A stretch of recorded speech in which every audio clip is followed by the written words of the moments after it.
সন্ধ্যা, আমন্ত্রণ lux showbiz টুডাইতে। Showbiz ওয়ার্ল্ডে সবশেষ খবর আছে আমার হাতে। আশা করি সবাই ভালো আছেন। চলুন তবে শুরু করা যাক আজকের আয়োজন। অবশেষে রুবি প্রত্যাহার করলেন সালমান শাহের মৃত্যু নিয়ে দেয়া তার সকল তথ্য। আমি যা কিছু বলেছি এটার কোনো মূল্য নাই, কোনোই মূল্য নাই এটার। আমি প্রমাণ দিব যে আমি মেন্টালি সিক ছিলাম। সেন্সর পেল সারোয়ার ফারুকীর ডুব। আরও ৩ জন অভিনেতা ও পরিচালককে বয়কট করলেন হল মালিকরা। নাচ শিখতে গিয়ে আহত হলেন জ্যাকলিন ফার্নান্দেজ।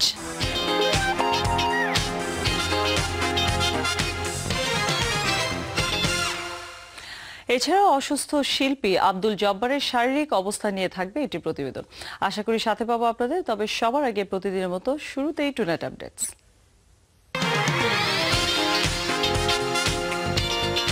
ডুব নিয়ে অনেক কিছু হয়েছে, তবে নানা বিতর্ক শেষে ডুব এখন মুক্তির জন্য পুরোপুরি প্রস্তুত। গত মঙ্গলবার সিনেমাটি সেন্সর ছাড়পত্র পেয়েছে।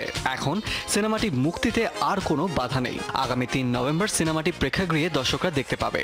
ডুব মুক্তির দিন তারিখ ঠিক থাকার বিষয়টি গণমাধ্যমকে জানিয়েছেন সিনেমার অন্যতম প্রযোজক প্রতিষ্ঠান জজ মাল্টিমিডিয়ার কর্ণধার আব্দুল আজিজ। চিত্রনায়ক জায়েদ খান, চলচ্চিত্র পরিচালক সমিতির মহাসচিব বদিল আলম খোকন ও মুশফিকুর রহমান গুলজারের ছবি সিনেমা হলে না চালানোর সিদ্ধান্ত নিয়েছে বাংলাদেশ চলচ্চিত্র প্রদর্শক সমিতি। ৮ আগস্ট সন্ধ্যায় বাংলাদেশ চলচ্চিত্র প্রদর্শক সমিতি রাজধানীর ঢাকা ক্লাবে আয়োজিত সাধারণ সভায় এই ঘোষণা দেয়। মূলত চলচ্চিত্র প্রদর্শক সমিতির সভাপতি ইফতেখার উদ্দিন নওশাদের উপর 23 জুন হামলার বিচার না হয় এই সিদ্ধান্ত নেওয়া হয়। নিজের সেরাটা দেওয়ার জন্য তারকারা তার সাধ্যমতো চেষ্টা করেন, আর তেমন চেষ্টা করতে গিয়ে আহত হয়ে আপাতত বিছানাতে আশ্রয় নিলেন বলিউডের গ্ল্যামার গার্ল জ্যাকলিন ফার্নান্ডেজ। সম্প্রতি আ জেন্টলম্যান নামের একটি সিনেমাতে চুক্তিবদ্ধ হয়েছেন শ্রীলঙ্কান এই সুন্দরী।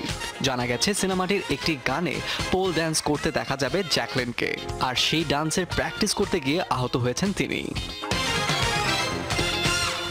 বন্ধু থেকে শত্রু হয়ে যাওয়া কাজল ও করণ জোহরের ঝগড়ার ইতি ঘটায় আভাস মিলছে কয়েকদিন ধরে। ৮ আগস্ট মঙ্গলবার সকালে ইনস্টাগ্রামে করণের যমজ সন্তান ইয়াশ ও রুহির ছবিতে কাজলের লাইক দেওয়ায় তাদের মধ্যে মিটমাট হয়ে যাওয়ার অনুমান ছড়িয়ে পড়ে।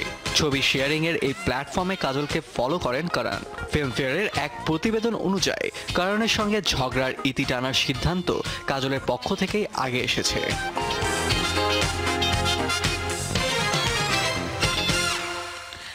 একের পর এক নতুন মোড় নিচ্ছে সালমান শাহের মৃত্যু রহস্য। প্রথম ভিডিও প্রকাশের পর এরই মধ্যে নতুন দুটি ভিডিও প্রকাশ করলেন সালমানের মৃত্যুর অন্যতম আসামি রাবেয়া সুলতানা রুবি। তবে চতুর্থ ভিডিওতে রুবি স্বীকার করলেন উনি মানসিক রোগে আক্রান্ত। আগে সালমানের মৃত্যু নিয়ে যা বলেছেন তা সবই অসত্য। আত্মহত্যা করে নেই, সালমান শাহ খুন হয়েছে। আমার হাজবেন্ড এটা করাইছে আমার বাইরে দিয়ে। ৭ August talk of the country তালিকাভুক্ত আসামির স্বীকারোক্তি, সালমান শাহ খুন হয়েছে। আর সেই কথাটি স্বীকার করেছেন যুক্তরাষ্ট্র প্রবাসী বাংলাদেশি রাবেয়া সুলতানা রুবি। তার প্রথম ভিডিও নিয়ে যখন আলোচনা চলছিল পুরো দেশে, তখনই রুবি প্রকাশ করেন নতুন আরও দুটি ভিডিও। তবে নতুন ভিডিওগুলোতে রুবি সুর যেন পাল্টে যায়। সালমানের আদৌ খুন হয়েছে কিনা সেই ব্যাপারে তিনিও নিশ্চিত না।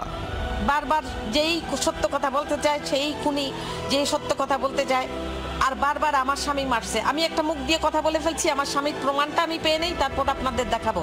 এই বিষয়ে সিলেটে যোগাযোগ করা হলো সালমানের মামা আলমগীর কুমকুমের সাথে। রুবির এই বদলে যাওয়া নিয়ে তিনিও জানান তার মতামত। মানুষ যখন বিপদে পড়ে তখন কোরআন শরীফ নিয়ে কসম করে, আর যখন কেউ সত্যি কথা বলে দেয় তখন কি হয়, আরে ওর মস্তিষ্ক বিকৃতি ঘটছে। তো সামিরার বাপের উক্তি হইল এটা মস্তিষ্ক বিকৃতি ঘটছে রুবির। না, রুবি ঠিক আছে। আল্লাহ যেন রুবির হায়াত দারাজ করেন। অপরদিকে রুবির এই বিতর্কিত ভিডিও নিয়ে ৮ আগস্ট লন্ডনে একটি সংবাদ সম্মেলন করেন সালমান শাহর মা নীলা চৌধুরী। আমাকে বারে বারে হেও করে আমার মামলাটাকে চাপা দেওয়ার চেষ্টা করা হয়। কালকেও বলা হয়েছে যে আমি ভালো ছিলাম না বলে আমরা নাকি অগ্রগতি হয় নাই। নো, অগ্রগতি হতে দেওয়া হয় নাই, উপরের থেকে চাপ ছিল। এখনো প্রভাবিত করা হবে। অনেক চেষ্টা করে আপনারা দেখবেন, আপনারা জানবেন প্রভাবিত করা হবে। তবে সকল আলোচনার ইতি টানলেন রুবি কয়েক ঘন্টা আগে একটি ভিডিও প্রকাশের মাধ্যমে। আমি যা কিছু বলেছি এটার কোনো মূল্য নাই, কোনোই মূল্য নাই এটার।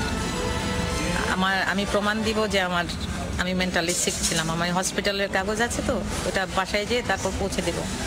আমার হাজব্যান্ডের সাথে কথা হয়েছে, আমি এখানে একা থাকি, তো ভাই বোন কেউ নাই, আত্মীয় স্বজন নাই, এই জন্য কিছু না মাথা খারাপ হয়ে গিয়েছে। হঠাৎ বদলে যাওয়া রুবির এই নতুন স্বীকারোক্তি প্রশ্নের জন্ম দিয়েছে সালমানের ভক্তদের মাঝে। তবে কি কোনো চাপের মুখে রুবি প্রত্যাহার করলেন তার দেওয়া সকল বক্তব্য? ফাহিমুল হক, শোবিজ নাইট। দর্শক, আপনারা দেখছেন লাক্স শোবিজ টুনাইট যমুনা টিভির পর্দায়। সময় হলো একটি বিরতিতে যাওয়ার, আমাদের সঙ্গেই থাকুন।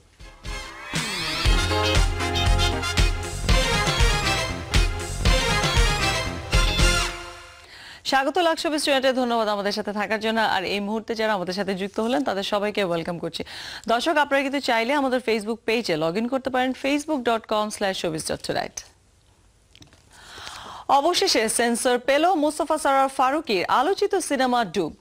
গতকাল সন্ধ্যায় সিনেমাটি ছাড়পত্র পায় সেন্সর বোর্ড থেকে। এর আগে গত 13 ফেব্রুয়ারি হুমায়ুন আহমেদের জীবনী সিনেমায় বিকৃতভাবে তুলে ধরার অভিযোগ এনে সেন্সর বোর্ডে চিঠি পাঠিয়ে আপত্তি জানান হুমায়ুন আহমেদের স্ত্রী মেহের আফরোজ শাওন। ডুব সেন্সর পাওয়ার বিষয়ে টেলিফোনে শাওনের সাথে যোগাযোগ করা হলে তিনি তার প্রতিক্রিয়া জানান। আমি অত্যন্ত আনন্দের সঙ্গে জানাচ্ছি যে সেন্সর বোর্ডের যারা সম্মানিত সদস্য আছেন তারা আমার সেই আশঙ্কাজনক আশঙ্কার কথা ব্যক্ত করে যে চিঠি দিয়েছি সেটি খুব গুরুত্বের সঙ্গে আমলে নিয়েছেন এবং তারা আমার কাছে জানতে চেয়েছেন যে আমার আশঙ্কার জায়গাগুলো কি কি, ঠিক কি দেখানো, কোন কোন জায়গায় আমি আশঙ্কা করছি। তো আমি তাদেরকে কিছু বিষয় তুলে ধরি যে আমি শুনতে পেরেছি ছবিটিতে এরকম কিছু অংশ আছে যেগুলোর কারণে আমি আশঙ্কিত, এবং তারা আমাকে অ্যাসিওর করেছেন যে সেই জায়গাগুলো কর্তন করবার নির্দেশ দেওয়া হবে। এবং আমি পরবর্তীতে খবর পেয়েছি যে 5টি জায়গায় কর্তন দেওয়া হয়েছিল এবং পরিচালক আমি নিশ্চয়ই তিনি তার ভুলটি স্বীকার করেছেন, না হলে তো তিনি নিশ্চয়ই সংশোধন করে জমা দিতেন না, তাই না? তিনি সেই 5টি জায়গায় কর্তন করে সংশোধিত অবস্থায় আবার জমা দিয়েছেন, যেটি গতকাল আবার সেন্সর বোর্ডের সম্মানিত সদস্যরা দেখে এবার এটাকে ছাড়পত্র দেবার সিদ্ধান্ত নিয়েছে। দর্শক, আমরা এখন সরাসরি যুক্ত হব আমাদের সহকর্মী কামরুল রিফাতের সাথে। তার সাথে এখন উপস্থিত আছেন ডুব সিনেমার নির্মাতা মোস্তফা সরোয়ার ফারুকী। সো চলে যাচ্ছি কামরুল রিফাতের কাছে।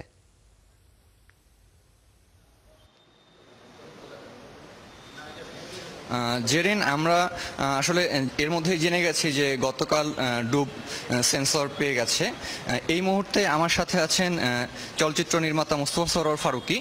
আমরা সরাসরি তার সাথে কথা বলছি। প্রথমেই আমি ফারুকীর কাছে জানতে চাচ্ছি যে দীর্ঘ অপেক্ষার পর সেন্সর পেল ডুব, অনুভূতিটা কি? অনুভূতি তো ভালো, সেন্সরে জমা পড়েছে, স্বাভাবিক নিয়মেই সার্টিফিকেটটা আসার কথা, কিন্তু এটা আসতে একটু বেশি দিন সময় লেগেছে। ফলে যাক, কিছুটা দিন অপেক্ষা হলো এখন সেন্সর সার্টিফিকেটটা আমরা পেয়েছি, দর্শকের কাছে এখন ছবিটা যাবে, ফলে এখন তো অনুভূতি খুবই ভালো। আচ্ছা ফারুক ভাই, জানতে পেরেছি যে 5টি কর্তন করা হয়েছে এই সিনেমাতে, আসলে এটা কতটুকু, এটা আপনার কাছে জানতে চাচ্ছি। আর পাশাপাশি যদি কর্তন হয়ে থাকে তাহলে সিনেমাটা আসলে কোথাও বাঁধন ছুটে গেছে কিনা? 5টি কর্তন হয়েছে, এটা কোত্থেকে জেনেছেন আমি জানি না, আমার এরকম কোনো তথ্য জানা নাই। এটা যারা জানে সেটা তাদের বিবেচনার ব্যাপার। আমি 5টি কর্তনের কোনো তথ্য জানি না। আমি শুধু একটা কথা বলতে চাই যে সেন্সর বোর্ডের একটা সরকারি প্রতিষ্ঠান, এর অভ্যন্তরে যা কিছু হয় এটা সরকারি ও গোপনীয় বিষয়, ফলে এই বিষয়ে আমি কোনো মন্তব্য করতে চাই না, কথাও বলতে চাই না। আমি শুধু এটুকু বলতে চাই যে দর্শক যে ছবিটার জন্য অপেক্ষা করছে সেই ছবিটা শীঘ্রই তার সামনে আসছে, সে নির্ভয়ে ছবিটা দেখতে যেতে পারে। আচ্ছা, ডুব নিয়ে যেহেতু আসলে অনেক জল্পনা কল্পনা এবং অনেকে দেখার জন্য অপেক্ষা করছে সিনেমাটি, তো কবে নাগাদ মুক্তি দিচ্ছেন এরকম কোনো কিছু কি আসলে ঠিক করা হয়েছে কিনা? আমি এখন পর্যন্ত যেটা জানি, প্রযোজকদের কাছ থেকে শুনেছি যে নভেম্বর প্রথম দিকটা ওরা টার্গেট করছে, নভেম্বর। মুক্তি ছাড়া আর কোনো আপডেট কি আছে ডুব নিয়ে? না, সবচেয়ে বড় আপডেট তো এটা যে লাক্স শোবিজ টুনাইটে আরেকবার ওয়েলকাম করছি আপনাদের, ধন্যবাদ আমাদের সাথে থাকার জন্য। সালমান শাহ মৃত্যু রহস্য নিয়ে গত কয়েকদিন যাবৎ উত্তাল চলচ্চিত্র পাড়া। এই বিষয় নিয়ে শোবিজ টুনাইটের সাথে কথা বললেন নির্মাতা শাহ আলম কিরণ ও বদিউল আলম খোকন।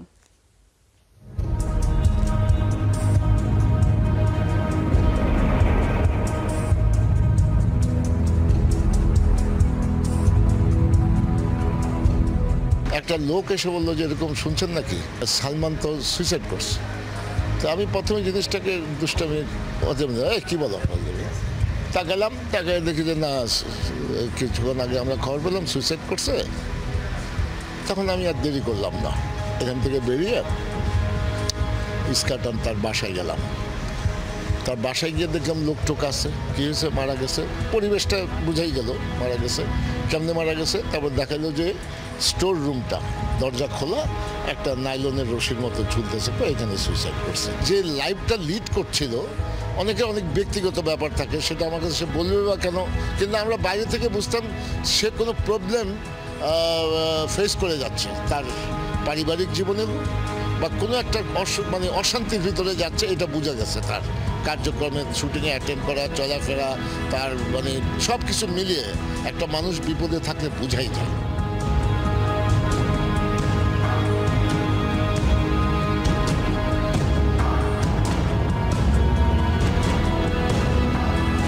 সালমানকে আত্মহত্যা করেছিল না সালমানকে মেরে ফেলা হয়েছিল, এইটার কিন্তু আমরা সঠিক তথ্যটা জানতে চাই। এটা চলচ্চিত্রভাষী লোকজন হিসাবে, একজন পরিচালক হিসাবে এটা আমার দাবি। 21 বছর পরে আবার নতুন করে আরেকটা ক্লু আইসার সামনে আসলো। যাই হোক, যেটি হোক, সালমান এই দেশের আপামর জনগণের দর্শকের মণিকোটায় আছে এখনও পর্যন্ত। তার দর্শকপ্রিয়তা এত বেশি ছিল, সেই দিক থেকে আমাদের সবার একটাই কথা, যে সালমানের মৃত্যুর যে রহস্যটা, সেটার সত্যটা উদ্ঘাটিত হবে।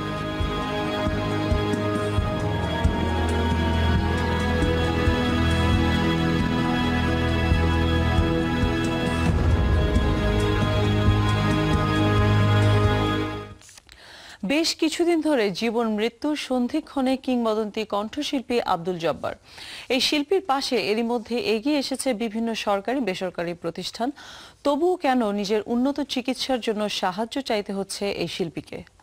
তুমি কি দেখেছো কবু জীবনের পরাজয়, দুঃখের দহনে করুণ রোদনে, তিলে তিলে তার ক্ষয়, তিলে তিলে তার ক্ষয়। রাজধানীর বঙ্গবন্ধু শেখ মুজিব মেডিকেল বিশ্ববিদ্যালয়ের ICU 2-তে চিকিৎসারত আছেন কণ্ঠশিল্পী আব্দুল জব্বার। দুদিন আগেই বেশ কিছু গণমাধ্যমের শিরোনামে দেখা যায় 16 কোটি বাঙালির প্রত্যেকের কাছে 1 টাকা করে সাহায্য চেয়েছেন আব্দুল জব্বার। আসলে কি তাই? আমার বাবা একটু কথার কথা বলে যে 16 কোটি মানুষ আমার সাথে আছে, 16 কোটি মানুষের অর্থটা আমার বাবার প্রয়োজন নেই, 16 কোটি অর্থটা তার কাছে আছে। তাহলে গভর্নমেন্টের এত দেরি হচ্ছে কেন? 16 কোটি টাকা আমার কাছেই আছে, তাই বলে বাবা কোনো অর্থ চায়নি কেন? আব্দুল জব্বারের পরিবার বলছে, এখানে ভালো চিকিৎসা পেলেও আরো উন্নত চিকিৎসার জন্য দেশের বাইরে যেতে চান আব্দুল জব্বার, আর সেজন্যই সরকারের সহযোগিতা চাচ্ছেন তিনি। উনি বাংলাদেশের কাছে ঋণী না, বাংলাদেশ ওনার কাছে ঋণী আমি বলবো। কারণ বাংলাদেশে যখন দরকার ছিল ওনাকে, যখন বাংলাদেশ যখন বিপদগ্রস্ত ছিল, তখন কিন্তু উনি কারো কাছে জিজ্ঞেস করেন নাই আমি কি দেশের জন্য দাঁড়াবো। কমপ্লিট একটা চিকিৎসা আমি চাচ্ছিলাম আর কি। আমার পক্ষে তো এখন আর কমপ্লিট চিকিৎসা করা সম্ভব না, কারণ বিদেশে নিতে হলে এটা সরকারের সহযোগিতা ছাড়া কোনো রকমই সম্ভব না। এদিকে বিভিন্ন সরকারি বেসরকারি প্রতিষ্ঠান আব্দুল জব্বারের পাশে এগিয়ে আসার পরেও কেন তাকে বারবার সাহায্য চাইতে হচ্ছে, এ নিয়ে শিল্পীদের মধ্যে দেখা যাচ্ছে মিশ্র প্রতিক্রিয়া। সাকিব শুভ, শোবিজ টুনাইট।